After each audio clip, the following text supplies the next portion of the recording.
gonna kick your teeth in. Present tense. When a cartoon has 5 series, 23 seasons across its main TV run, multiple movies and specials, and countless different kinds of aliens, you can be sure that some of those aliens are going to be super awesome and others are going to be disastrously absurd. From a fish with legs whose biggest powers are being slippery and breathing underwater, to a mole whose greatest weapon is his mustache instead of digging, Ben 10 has given us some, frankly, kind of crazy aliens who we still somehow love. I mean, the show even has space mummies and Space Frankenstein's monsters as alien species, and if that's not obnoxious, we don't know what is. That's why we thought, with this video, we would explore the 12 most absurd aliens from the Ben 10 universe. So, without further ado, let's begin, shall we? Okay, Animal, science class is cancelled. Eye Guy. Eye Guy is an opticoid from the planet Cytra, and as you may have guessed by now, this guy is all about eyes, hence the name, Eye Guy. His upper body has around 20 green eyes, yet his actual face has none. Instead, he's got a mouth and huge elastic bat-like ears, which should give you an idea of just how cracked the creature designers were here. To further push the idea of an irregular anatomy, they even made much of his body structure cartilage-based instead of giving him a normal human-like skeleton. But all of this absurdity also works as a boon for Eye Guy. Let me explain. This alien has insect-like compound vision, which gives him 360-degree sight and makes it extremely hard to sneak up on him. His palm eyes let him peek around corners and obstacles, and he can even see and smell chemical trails like Mr. Bauman's cologne. That's impressive, but we just hope he stays away from public washrooms at big concerts. He also has ophthalmokinesis, so he can move the eyes across his body, merge them into one bigger eye, close the rest, and open his chest eye on a stalk. From his torso eyes, he can fire green optic blasts, even from multiple eyes at once. Apart from doing vision-related stuff, Eye Guy's blasts can push people and objects back, shatter metal, and even slice trees in half. So they're pretty powerful to say the least, and as you might expect, his chest eye fires stronger beams that can shatter rock monsters, ignite explosive barrels, and even overload machinery. And there are tons of other things he can do, like firing green flame, freeze rays, electricity that can freeze people, and yeah, sticky eye goop. He can even use that as a weapon. All in all, calling him a weird, disgusting monster is kind of an understatement. Toepick. Looking at Toepick, learning his powers, and then hearing his name is kind of an indicator that someone in the writer's room wasn't in work mode the day they were creating this guy. We don't really know about Toepick's species or home planet, but we know that he first appeared in Ben 10 Omniverse. Appearance-wise, he's basically a green-skinned, ogre-like alien with spiky hands, a large gut, and chains that connect his armor to his pants. But the most visible part of his appearance is this metal cage-like helmet that covers his entire face, and the only things we see through those bars are his glowing green eyes. And there's a good reason for that. You see, his actual face is too much for people and aliens, so much so that Toepick's face is actually his weapon. Anyone who sees Toepick goes pale, freezes with fear, feels sick, vomits, loses their mind, or becomes completely helpless from terror. A photo of Toepick's face would come out blurry, but even that blurry image would still make people uneasy. His face is known to tap into fears that stay buried deep inside the subconscious and primitive brain of those who see him, which makes the whole thing supremely psychological. Now, we know that Ben has aliens who bend energy, crush enemies, alter forms, and then there's this guy whose power is basically his face. Even a dwarf star-powered Siphon was so terrified that he screamed and begged Toepick to stay away. This effect seems to work on almost every being in the universe, even celestial sapien personalities. Oh, and he also has enough enhanced strength to lift a car, so there's that. But like all beings, Toepick also has limits. His power depends on the target's mind. Beings with extreme trauma, strong rational control, or little emotional framework for fear can resist him. That's why Mauve Riedel, Dagon, and Professor Paradox are largely unaffected. His face doesn't create new fears, it amplifies what's already there, and fear is subjective, which is how some people remain unaffected.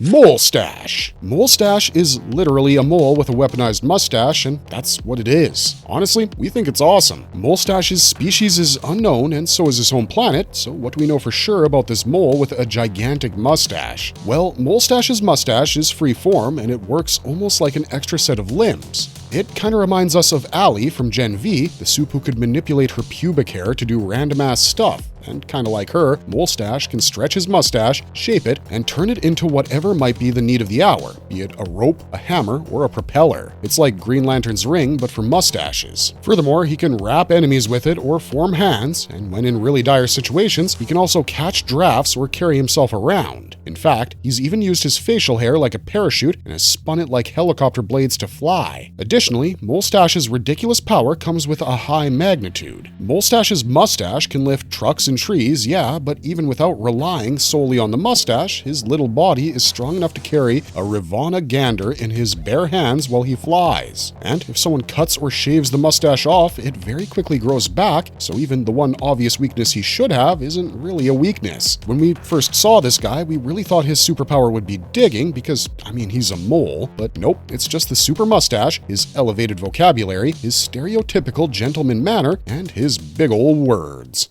Walkatrout. Walkatrout is a Ben 10 omniverse alien from a species known as the ichthyperamuloids, and while that name may sound like someone trying to win Scrabble through violence, Walkatrout is probably the most useless Ben 10 alien ever. His home planet is Gili Perambulus Promenade, a place known for having the most sidewalks in the universe. Appearance-wise, the guy is basically a small blue fish with thin legs, but he has other features of a fish, like gills and a fish tail. Although he's called a trout, he does have a shark like dorsal fin and stubby fins where arms should be, so you get the idea, yeah? I mean, Walkatrout isn't exactly the alien you pick when you're up against Vilgax. Now, his powers are painstakingly simple, and we're not even sure if we should be calling them powers. Like, maybe powers with some air quotes around it? Anyways, Walkatrout can breathe underwater. I mean, dude, you're a fish. Come on, you're supposed to be doing that. And yeah, he can move on land with those tiny legs, but that's pretty much his whole power set. Oh wait, no, there's a couple of other useless powers here as well. His body is slippery, which makes him hard to grab, and he can slide across the Plumber HQ floor. With help from others, he can even pass through tight spaces, including toilet pipes. Is that heroic? Well, I mean, debatable. He also has a small degree of durability since he was knocked down alongside Speedy Quick without taking serious damage, and he can pull off cartwheels, which is nice, I guess. Needless to say, Walkatrout's biggest problem is that he is tiny, has limited combat value, and is badly suited against larger enemies, or honestly, most enemies in general.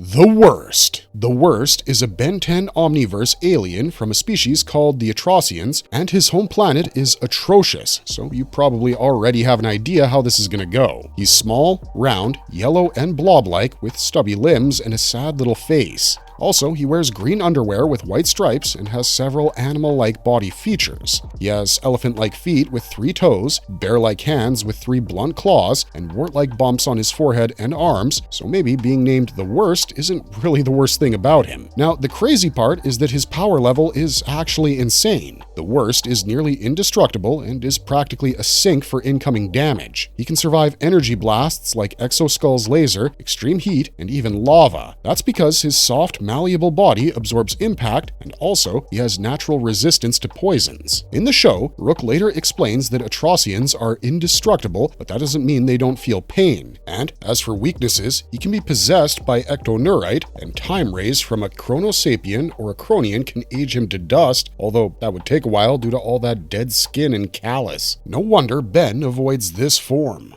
Pesky Dust. Pesky Dust first appeared in Ben 10 Omniverse, and this is another form Ben Tennyson would probably underestimate in a serious fight. He's a Nemoina from Nemoimos 4, and instead of the usual breed of massive beasts or armored aliens, this form is a tiny fairy-like creature with blue skin, purple wings, blue spiky hair, and other fairy-like features like pink markings on his cheeks and chin. Oh, and this alien form wears this green dress-like outfit. If you thought that was all, nope. This one also has that typical high-pitched feminine voice. Intriguingly, Pesky Dust isn't weak, not even close. His main power is a special dust that can put victims to sleep, and it works on nearly every known species, including celestial sapiens. So even though he looks like he should be handing out glitter at a birthday party, he's basically the Ben 10 version of Jigglypuff, and you gotta agree, both of them are cute AF. Once the dust takes effect, Pesky Dust can enter dreams, examine them, and even manipulate the dreams of any number of beings at the same time. That makes him useful for interrogation because he can pull information straight from a victim's mind, but amidst all that cuteness, you have to know that Pesky Dust can also cause nightmares. Additionally, thanks to the wings, the alien can fly and he leaves a green trail in the air while he does so. Now, because of how Pesky Dust looks, villains usually underestimate him. I mean, come on, how dangerous can a cute small alien be? But then, Pesky Dust puts them to sleep and starts messing with their dreams. And if you ask us, that's not a bad power per se, but yeah, the sleep dust effects are temporary and the target needs continuous exposure for a longer effect. Some beings can also resist it, including Gutrot's species, as well as Pesky Dust's natural predator, which has a secondary brain cluster that allows it to keep hunting even when the primary brain is asleep.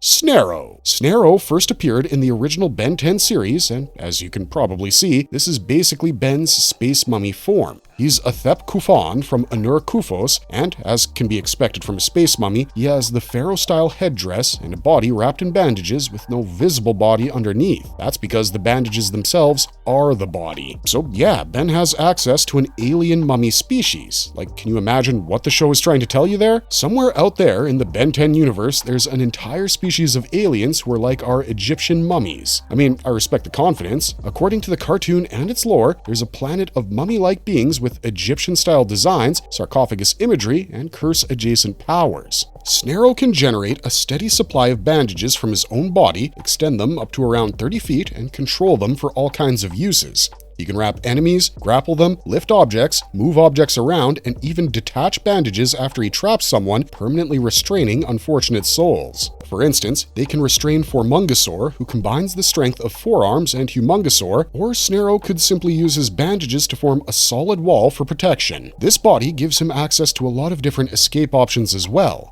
He can reshape himself at will, split apart to avoid attacks, then reform and counter. If needed, he can reduce himself to a few bandages, fly around, and even slip through tiny spaces. Additionally, the alien mummy can survive in space and underwater, and he can even see in the dark. So basically, he's got a shitload of tricks he can pull.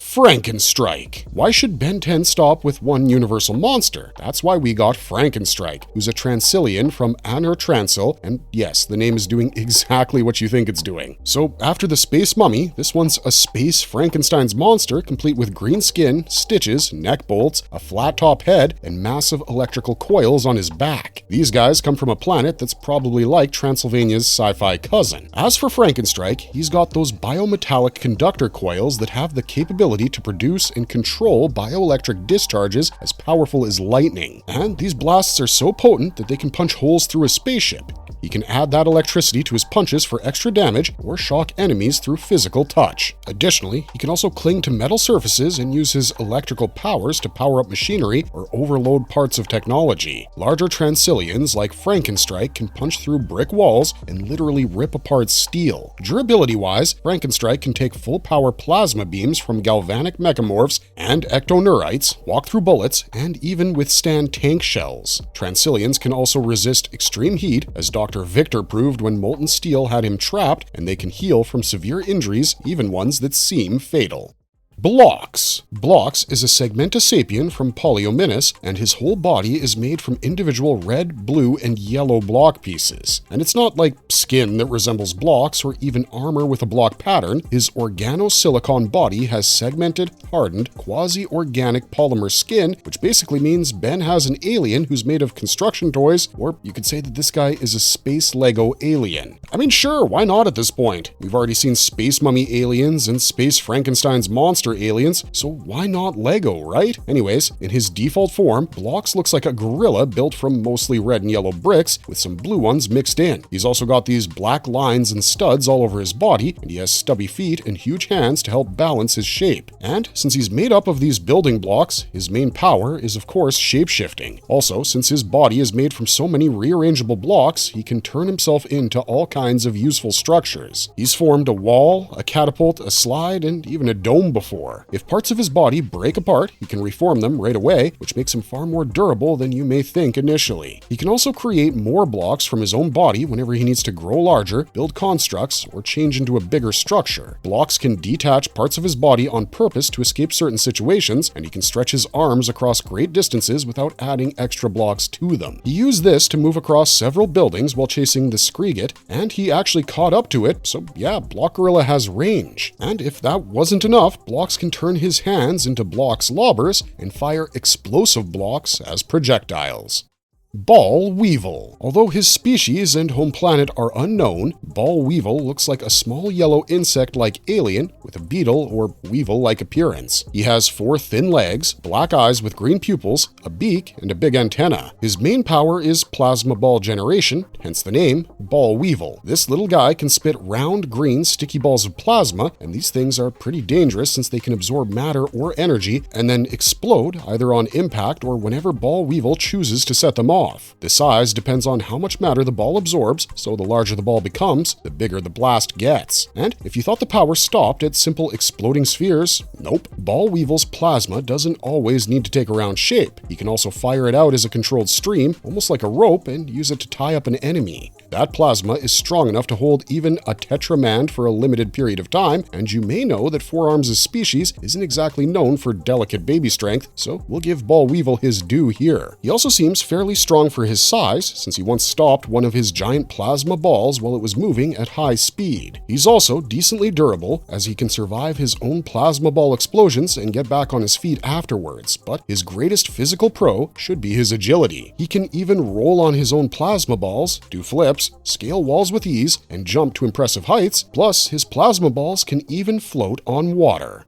Juryrigg. Juryrigg has this, well, very cartoon gremlin-like energy, you know? A short body that's covered in red skin, a devil-like tail, 4-fingered hands, 3-toed feet, and a size that's barely as big as a human head. In Ultimate Alien, he had reddish-orange skin with the Ultimatrix symbol on his chest. Later, in Omniverse, his design was updated by the creators, and they made his skin slightly smoother and crimson red in color, while giving him an aviator outfit with an ascot, spiked ears, and a larger nose, as well as sharp teeth that jutted out of his mouth and other similar features. But the real fun with Juryrigg isn't his design, it's his whole weird relationship with machines. This alien has enhanced strength and durability, sure, but his main talent is tech-based madness. He can tear apart machinery in seconds and build complex machines from scratch at a similar speed. So yeah, he's Ben's fix-it alien, except the fix usually starts with him wrecking the poor machine first. I mean, that's very inconvenient, but also very convenient if you think about it, or maybe it's just about perspective. Juryrigg has a strong urge to break and remake machines, which makes him hard to control. He also has a mischievous, twisted sense of humor. At one point, he turned Will Harang into an alien as punishment for the smear campaigns and crimes he had committed against Ben and other aliens. He also has his own catchphrases, including Juryrigg disassemble, fix, fix, fix, fix, fix, and reassemble, disassemble. Now, you can almost certainly expect one thing from someone whose entire life is about building machines. His intellect is above and beyond most folks. Juryrigg calls himself smart and stubborn, and both are quite fitting, to be honest. Like, he can disassemble any type of machinery, including Rex Salazar's builds, and he can also modify or repair tech after taking it apart. He could even dismantle and rebuild living mechanical species like the Chrono Sapiens. And much like some other smaller aliens that appeared on this list, for his size, Juryrigg is surprisingly strong. He can break metal bars that even an apoplexian couldn't, but we don't really know if that's about Juryrigg's strength or if he simply uses physics to achieve such impressive feats. Kickin Hawk. Like many of Ben 10's aliens, Kickin Hawk's species and home planet are unknown. Anyways, he looks like this, well, humanoid mix between a rooster and a hawk. You got the birdman body, the brown feathers, and the rooster-like comb thing going on, but then comes the hawk features, like a white-brown mohawk, hawk-like toes and facial features, and a short yellow beak. He also has sharp claws on his toes and really sharp yet strong talons on his hands, along with 2 larger talons coming out from his arms. Kickin Hawk may look really cool and strong, but I mean, What is this alien? I mean, come on. Ben really has a Kickin Hawk martial artist in the Omnitrix. That shit's hard to beat, but to be fair, Kickin Hawk is more than just a bird joke. He's actually one of Ben's best close-range fighters. Ben himself recognizes him as the strongest hand-to-hand option, or more accurately, foot-to-head option, because of course the Kickin' Bird alien gets his name from the kicks he lands on other people, or, well, aliens. His species seems extremely skilled in close combat, and Kickin Hawk proves it in fights, be it against Fistrick, Kevin, or Kundo. His talons are definitely one of his stronger aspects, and the ones on his arms can be used in combat. These talons can extend outwards as well. Kickin Hawk also has enhanced strength, enough to kick Fistrick across a room and even hurt Kevin while Kevin's in his metallic form. That's a pretty decent flex, because metallic Kevin is pretty tough to beat. Kickin Hawk is also durable enough to survive Kevin slamming a large metal mallet on him, and on top of that, he has strong legs which help him perform high jumps, wide leaps, and plenty of other acrobatic movements. But yeah, a Rooster Hawk superhero is always gonna be a little absurd. Ben 10 has given us dozens of canonical alien transformations across 5 series, 23 seasons, multiple movies and specials, and more than 15 years of content. Some of them are iconic, of course, and every kid growing up between the 90s and early 2000s knows many of them already. Well, some are powerful and some have genuinely cool designs, and again, some of them are a fish with legs, a mole with a weaponized mustache, and a guy whose face is so ugly it's classified as a superpower. Which of the above characters was your choice for the most absurd? Oh, and did we miss any aliens that you think should have made this list? Well, you know where to let me know, and if you like this video, please consider hitting those like and subscribe buttons. Those 2 small clicks will help us tremendously in bringing you more of these awesome videos. Otherwise, thanks for watching, stay safe out there, and we'll see ya in the next one.